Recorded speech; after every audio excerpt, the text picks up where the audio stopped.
Hi guys, this is Pirzada with Pirzada Ventures LLC. Today we are in London at Buckingham Palace, as you can see behind me, and we are going to talk about some things that my clients have been asking me about making an offer on the house. Before I continue, my legal disclaimer is that I'm not an attorney. These are just my experiences that I have shared, that I'm sharing with you, that my clients have shared with me. So, making an offer on the house. Two things that we come across is option money, option period, and earnest money. So let's talk about the option money. Before we understand the concept of option money, you have to understand the concept of what is a legally binding contract. For a contract to be legally binding and enforceable, you have to have three things: offer, acceptance, and exchange of value. So you make an offer on the house, you sign a written contract, you send it to the seller accepts the offer, and then the third thing that needs to take place is exchange of value. So your option money and the earnest money is that exchange of value. The option money, based on what the seller has requested, could be $20 a day, $50 a day, $100 a day, and it can be any number of days from 5 days to 7 days or 10 days option period. During the option period, you write a check to the seller, made payable to the seller. The option money check is made payable to the seller. And in that time period of the option period, you hire a licensed inspector and you conduct your due diligence about the house, get it inspected, get the appliances inspected, the plumbing, the roof, the foundation, and whatnot. Based on that inspection, you may come up with a list of repairs.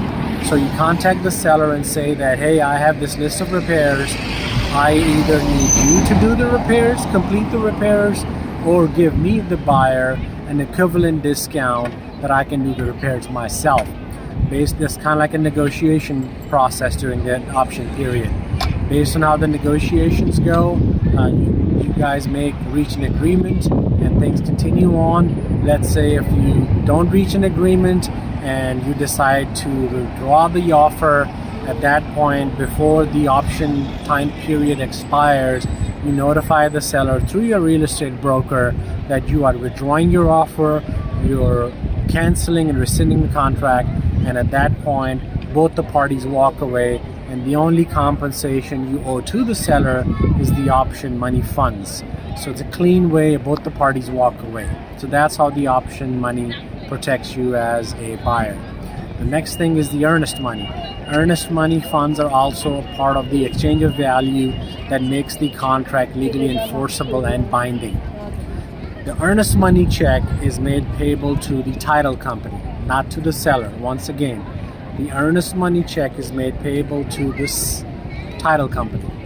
That typically is about 1% of the purchase price. So let's say if the house you're purchasing is about $500,000, so your earnest money check will be for $5,000. Again, the earnest money check stays with the title company.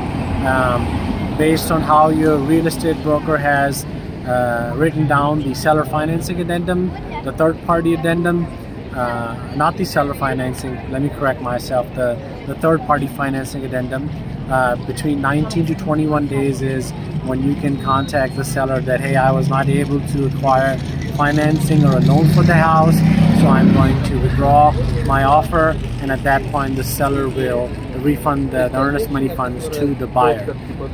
So with those two topics covered, that's it for today.